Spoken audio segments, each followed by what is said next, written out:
Bună dimineața, dragi turneni! Dacă ați remarcat, de ceva timp am pus în mod repetat întrebări consilierilor locali cu privire la respectarea de către aceștia a prevederilor din Codul Administrativ, articolul 255. Mai exact, mă refeream la faptul că erau obligați să organizeze trimestrial întâlniri cu cetățenii, iar anual să prezinte un raport de activitate care să apară pe site-ul primăriei. Ieri, în sfârșit, a apărut informația acum că aceste rapoarte ar fi pe site-ul primăriei, motiv pentru care am intrat pe site-ul primăriei Turnul Măgurele, municipiul turnumăgurele.ro.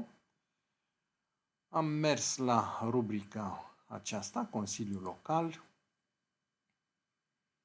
componența Consiliului Local, 19 consilieri, și găsesc raport de activitate pe anul 2020, ocazie cu care le precizez celor 19 consilieri faptul că anual ar trebui prezentat acest raport. Deocamdată ne mulțumim cu acesta și intrăm să vedem despre ce e vorba. Începe cu viceprimarul. Eu, știind despre ce e vorba, vă duc strict către spatele raportului și fixați-vă atenția pe ultimele fraze. La ședințele de Consiliu la care am participat, am votat pentru la toate proiectele de hotărâri în forma prezentată de inițiatorul acestora, cu excepția unui proiect din 20 februarie 2020, la care am votat împotrivă. În cadrul Comisiei de Specialitate a Consiliului Local din care fac parte, am purtat discuții pe marginea proiectelor de hotărâri și am cerut lămuriri compartimentelor de resort din cadrul aparatului de specialitate al primarului ce au fundat prin raportul lor acele proiecte de hotărâri. Am luat cuvântul în ședințele Consiliului Local pe marginea proiectelor de hotărâri, dar și la rubrica diverse. Bun. Hai să vedem următorul consilier. Nici nu mai contează numele pentru că la absolut toți e la fel. Bine, la ședințele Consiliului Local am participat, am votat pentru la toate proiectele, cu excepția unui proiect din 20 februarie 2020. În cadrul Comisiei de Specialitate am purtat discuții pe marginea proiectului, am cerut lămuriri, pac. De asemenea, am luat cuvântul pe marginea proiectelor de hotărâri, dar și la rubrica diverse. La ședințele de Consiliu la care am participat, am votat pentru la toate proiectele de hotărâri, cu excepția unuia din 20 februarie 2020, în cadrul Comisiei de Specialitate în care fac parte, am purtat discuții și așa mai departe. La ședințele de Consiliu am votat pentru la toate proiectele, cu excepția unui proiect, la care am votat împotrivă.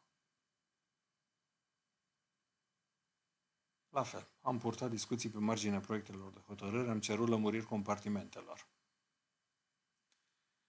La ședințele am votat pentru la toate proiectele, în formă prezentată, cu excepția unui proiect din 20 februarie.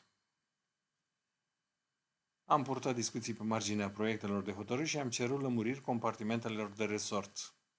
Am luat cuvântul pe marginea proiectelor de hotărâri, dar și la rubrica diverse. La ședințele de Consiliu am votat pentru la toate proiectele de hotărâri, cu excepția unui proiect din 20 februarie. În cadrul comisiei așa, am purtat discuții, am cerut lămuriri.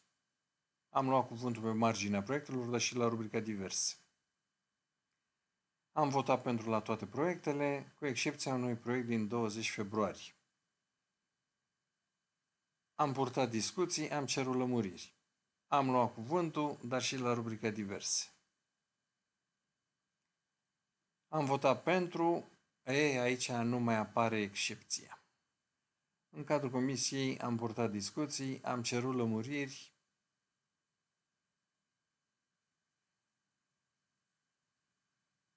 În cadrul comisiei în care îmi fac parte am purtat discuții, am cerut lămuriri, am luat cuvântul și la diverse. La ședință am votat pentru la toate proiectele, încă o dată, dar aici e consilier ales în 2020. Așa, am purtat discuții pe marginea proiectelor, am cerut lămuriri.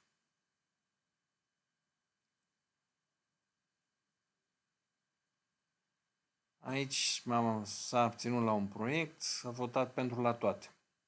În cadrul comisiei am purtat discuții, am cerut lămuriri, am luat cuvântul pe marginea proiectelor, dar și la rubrica diverse.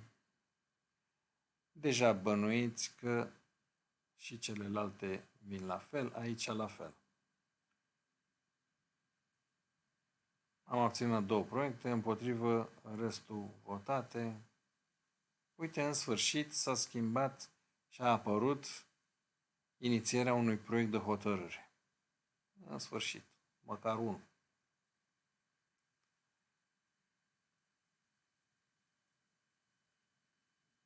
La fel, tot încă unul.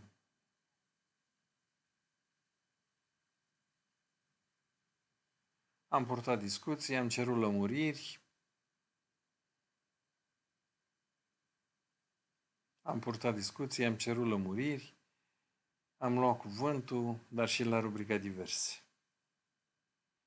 În fine, la absolut toți cei 19 consilieri se observă că raportul este alcătuit pe exact același schelet. În cadrul comisiei am purtat discuții pe marginea proiectelor de hotărâri, am cerut lămuriri, am luat cuvântul, dar și la rubrica diverse. Bun, în condițiile în care aceste rapoarte de activitate sunt mai mult sau mai puțin identice și se presupune că ele ar trebui făcute individual de către fiecare consilier în parte, ceea ce găsim noi pe site-ul primăriei, din punctul meu de vedere cel puțin, reprezintă o sfidare la adresa cetățenilor. Deci nu e posibil ca 19 oameni să se preteze la un asemenea gest, să pună un tipizat, pentru că asta este, nimic altceva, sunt schimbări extrem de mici, nume și număr de proiecte, în schimb nici unul nu detaliază cu adevărat o activitate reală făcută în slujba cetățenilor. Repet, din punctul meu de vedere, asta este o mare rușine. O zi frumoasă vă doresc!